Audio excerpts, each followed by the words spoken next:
Okay guys, welcome back to another one. This is a different kind of one-way bearing video.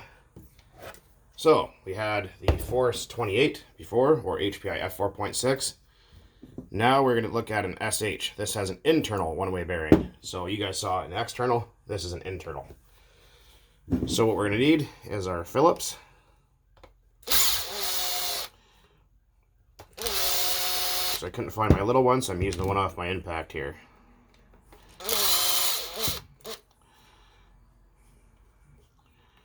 That off there. Anyways, happy Friday to everybody. Hopefully you guys are having a good one. A recent comment, oh, I know where you live now. Good. Fucking show up at my house, I dare ya. Unless you want to go bashing, of course. That's a different story. Right. We will need a knife. That one's got fucking stuff on it, but hang on. 1 second here. So I'll show you what I'm talking about. A knife or a razor blade. And what you do, because if you pull this off, there's a big coil in there and it's going to go twang and fly all over the fucking place and piss you off.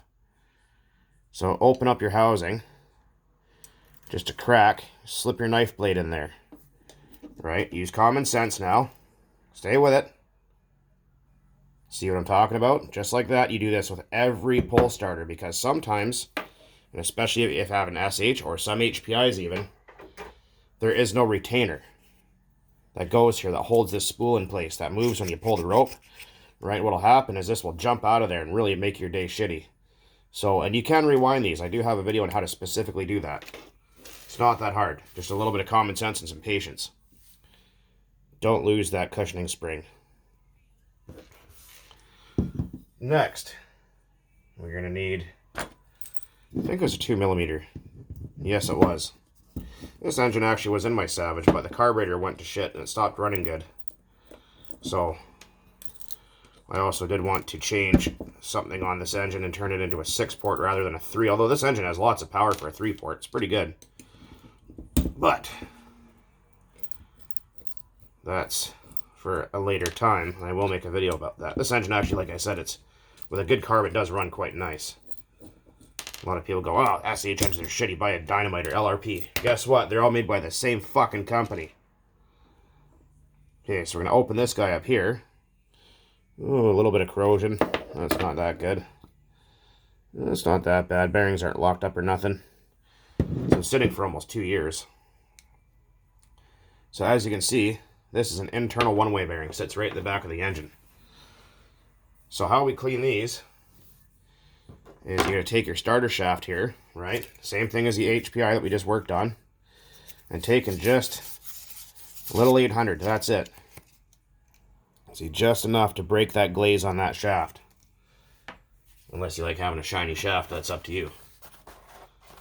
You take yourself a Q-tip. I wonder if Q-tip boy puts these in his bum.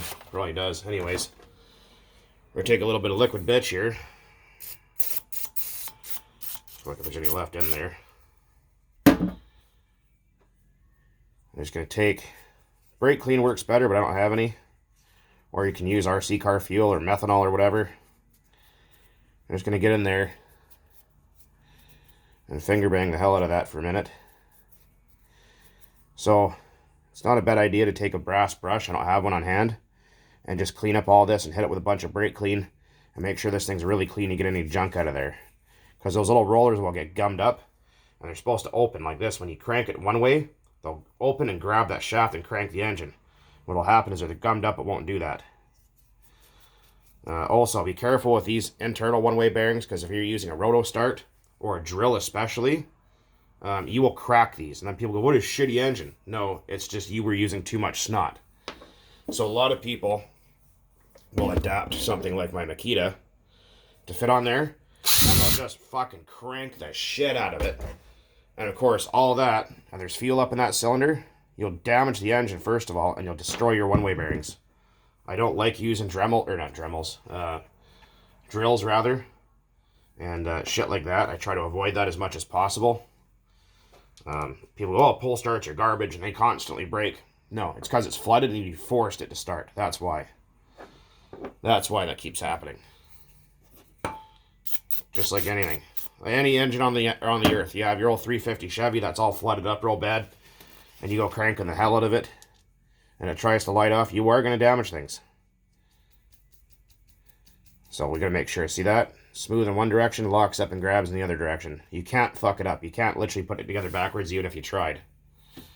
But if you do look, some of these slots are bigger than the other. That's for small block or big block applications. So this, being a big block, the crank pin right there is physically larger. So you need to use a larger slot. I'm just going to throw a little liquid ranch in there. Because it's been sitting for, well, I guess what, almost 2 years now. So we know that that tang faces up. This cutout faces up, otherwise the piston will smash the back plate. We'll line up the big slot. They're equal both sides across from each other, small and large. Dump out some of that extras. We're going to put our piston at bottom dead center. Some engines you can't. Sometimes it has to be in your top dead center, at least halfway around. Also, don't pull these engines apart, especially bump start engines, with the piston at the bottom, because you will snap off the skirt of the piston. Make sure that the piston, if it's bump start, is all the way up, or it should at least be up on most engines. So this one, it doesn't matter though. Also inspect to make sure your O-ring isn't damaged. When you slip that in, hold the crank, you'll hear it, and you'll feel it when it goes to crank the engine over, because it'll be easy to turn one way and lock up the other way. So, also don't lose your drive collet. Fuck, they want like 10 bucks each for those things here. It's ridiculous. Put back our screws.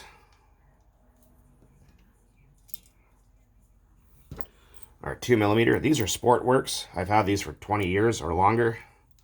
They don't make them anymore, but there is alternatives. Always when you're tightening, screws go opposite to each other. And don't tighten one all the way. Tighten them in sequence. Crisscross, like you're doing the wheels on a car. Always with any application like this, any kind of engine or transmission or something like that, always do that. And make sure the engine turns freely. Like that. You can turn it by the one-way bearing as well.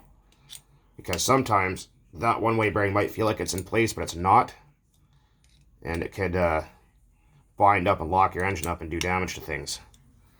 Also, I fucked up earlier when I was talking about JP's RC. So let me fix that up for you guys. Here. Spelt it wrong. JP apostrophe S R. Oops, that's a B. R C. So like that. JP's apostrophe S R C. So he comments on my stuff once in a while. Great guy, like I said, go check him out. Yeah, I just realized that I screwed up when I was writing that down in the last video. Hold this. Or be very careful. You gotta make sure you got that cushion spring right in that. Oh yeah, see, I want to jump out there, because you can crush that in there. Or what you can do, it's been a while since I've done one of these, sorry if it's out of frame. Put that there. Try to hold that with your blade. And ever so carefully stick them back together. Because a lot of people won't realize that that spring's there, or they'll forget and they'll tighten it down and they'll crush it. And damage parts. And you don't want to do that. I'm just going to use my impact to put it back together. If we can find the hole. Fuck's sake. Nope. There you go. Anyways, that one's always been kind of stripped and kind of funky, but you got the idea. So I'll put the other one in here.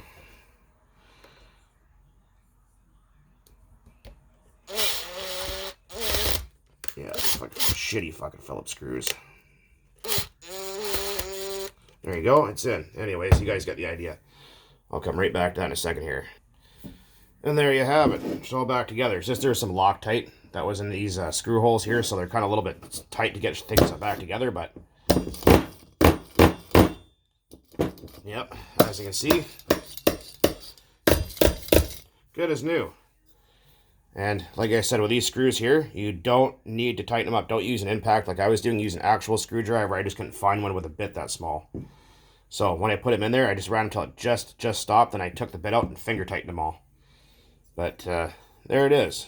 This is a SH28P3. But it's going to be getting a 6P or 6-port P6 piston sleeve, which is the same as a Dynamite Big Red.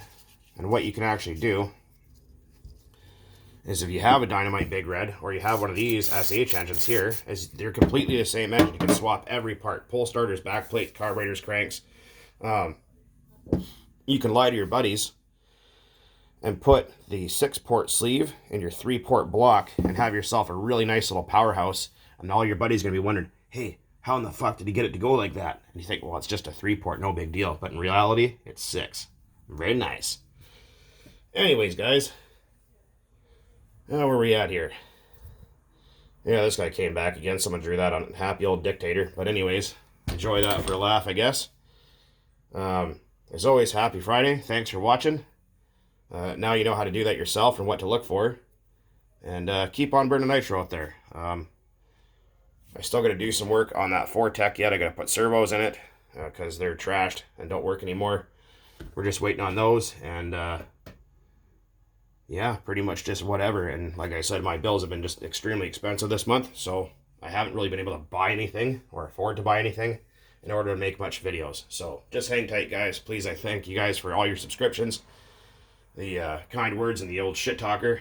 And anyways, I think it's motherfucking beer time, so I'm going to go do that. Anyways, guys, later. Enjoy yourself.